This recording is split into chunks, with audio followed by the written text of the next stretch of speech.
start.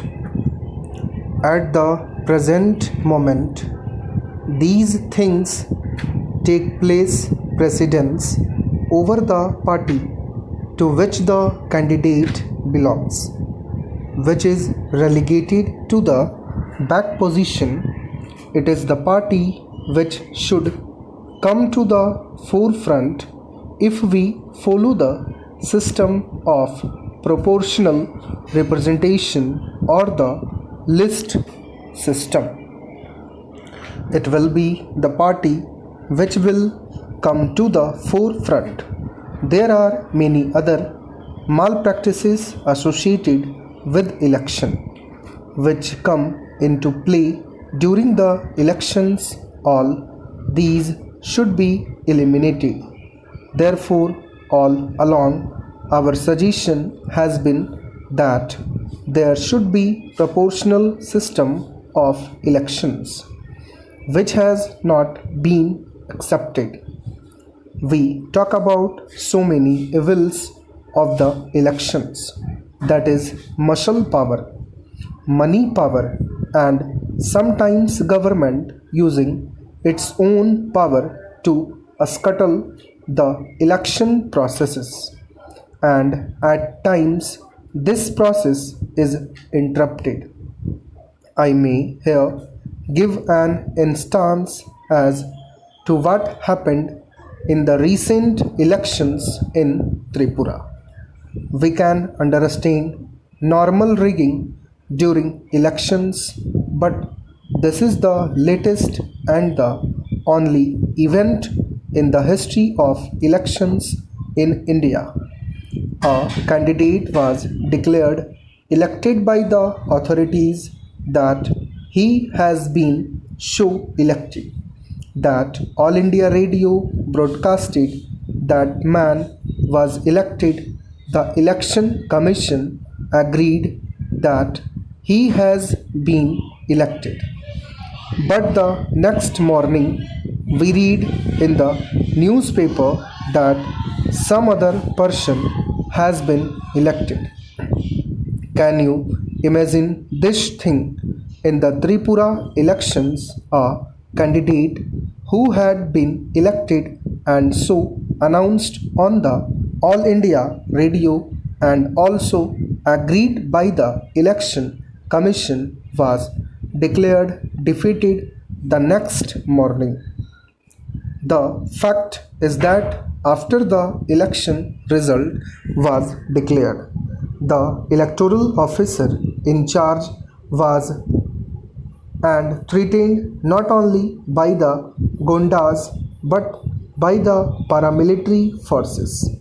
The military forces at the disposal of the central government show that this man was afraid for his life and he had to say that somebody else had been elected. That is the situation. Therefore, while we go into these questions and we make electoral laws or bring about fundamental changes in our constitution, we should be above party lines and should see that no party should do anything against the law that we make in parliament. This experience has not been taken into consideration by the government while bringing about these amendments.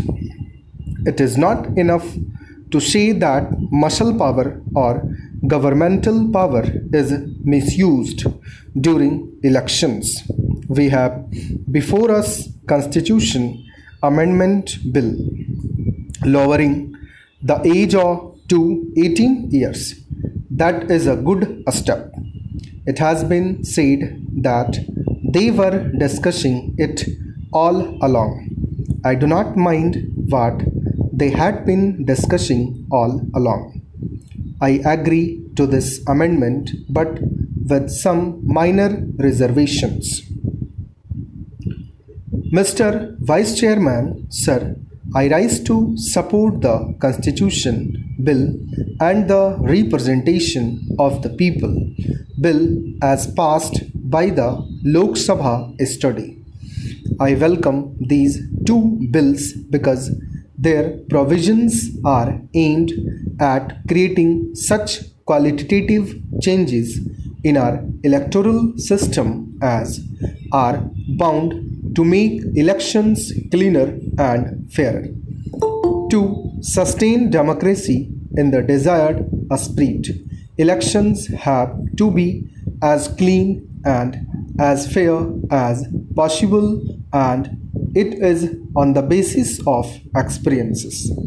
Certain changes are proposed to be made in the election laws of the land based on our experiences after the passing of the Representation of the People Act by the Parliament.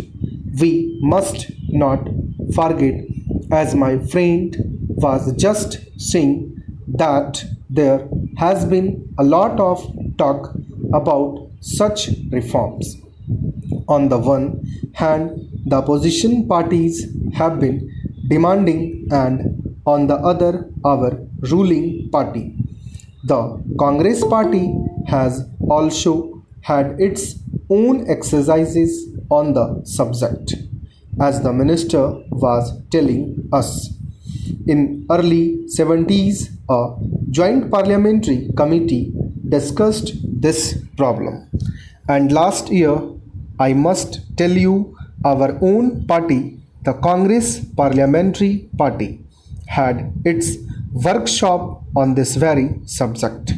After the parliamentary party's discussions, first of all, the parliamentary party discussed it. Then the Congress Working Committee and the AICC discussed it. And after the recommendations of the AICC were available, the Prime Minister consulted various opposition parties on the subject. After all this, as promised by the Prime Minister earlier, this session has been extended just to pass these two bills. Thereby, the ruling party will be fulfilling one of the very important promises made to the electorate.